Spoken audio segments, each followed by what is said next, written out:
Ήταν μια παλιερή νύχτα στα Πατήσια. Έκανε κρύο και φυσούσε. Και ξάφνου ένα μικρό κορίτσι που πέρα στη γωνία. Κάνει κρύο στα Πατήσια. Είναι πολύ σκοτεινά σήμερα.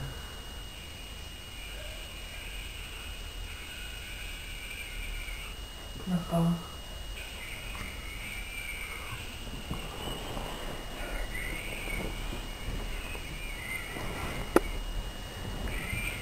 Και εκεί που περιτυγούνει όταν μόνη της μέσα στο σκοτάδι, βλέπει μια πόρτα να κάνει μπιμ. Τα μισάκια. Μπιμ. Μπιμ. Μια πόρτα. Σε ευχαριστώ, Θεούλη μου. Σε ευχαριστώ που μου έδωσες σε αυτό το δωμάτιο να κοιμηθώ απόψε. Σε ευχαριστώ. Μήπως είναι κανείς μέσα? Δεν βλέπω φως. Κάνει τόσο κρύο. Τι να κάνω, θα φύγω? Όχι, δεν μπορώ, θα πεθάνω στο κρύο.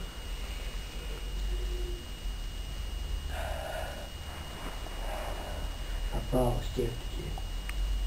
Θα πάω γιατί απόψε θα πεθάνω μες στο κρύο. Θα πάω γιατί απόψε θα πεθάνω μες στο κρύο. Σκοτάδι. Μικρή αθώα Παρθένα από τα Πατήσια δεν ήξερε τι κρύβονται μέσα στο δωμάτιο με τη χαλασμένη πόρτα. Το κρύο ήταν ανυπόφορο και κάπου έπρεπε να μπει. Όμως μέσα στο δωμάτιο δεν ήξερε ότι βρίσκονταν το πιο φρικτό τέρας της νύχτας και τη σαπίλα. Εκεί ύπουλο και βρωμερό, κατά τα μουχλιασμένα σκεπάσματά του περιμένει.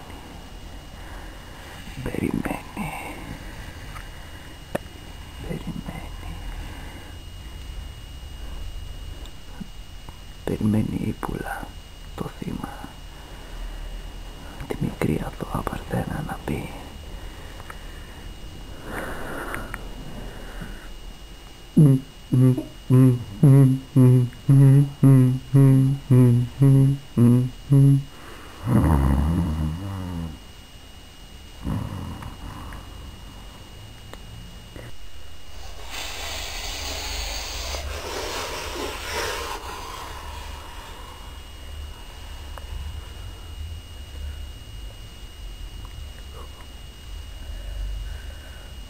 Επιτέλους.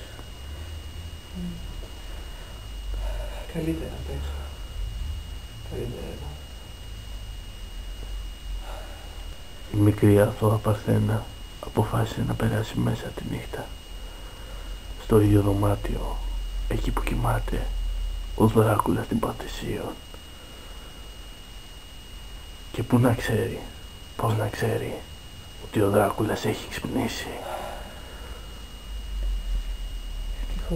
Ευτυχώς που βρήκα αυτό το κατάλληλο. Ποιος να μένει παλιά, ποιος ξέρει. Πού να γνωρίζει ότι ο Δράκουλας έχει ανάγκη για αίμα και αυτό το βράδυ.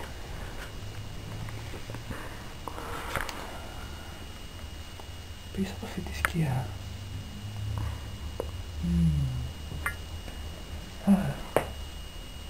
Φαίνεται κάτι σαν κρεβάτι.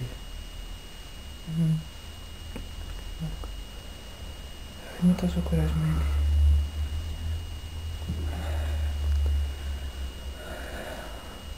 Πώς είναι βρώμικα.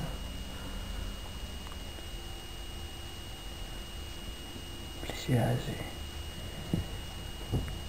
Σηκώθηκε από το άθλιο υπόστεγο και προχωράει.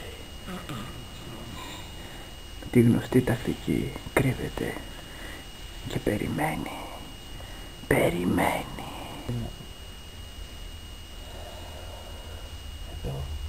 Εδώ μάλλον θα μείνω. προχωρήσω προς το δωμάτιο.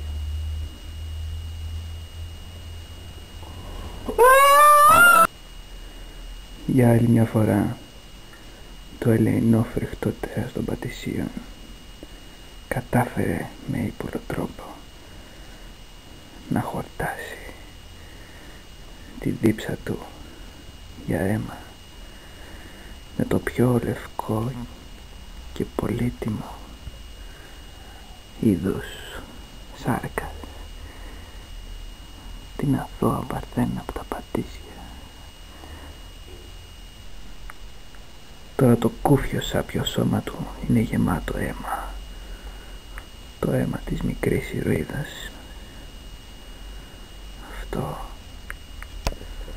Αυτό το φρικτό τέρας των Πατησίων. Κλάψε, Παρθένα, κλάψε για τη χαμένη σου αθωότητα.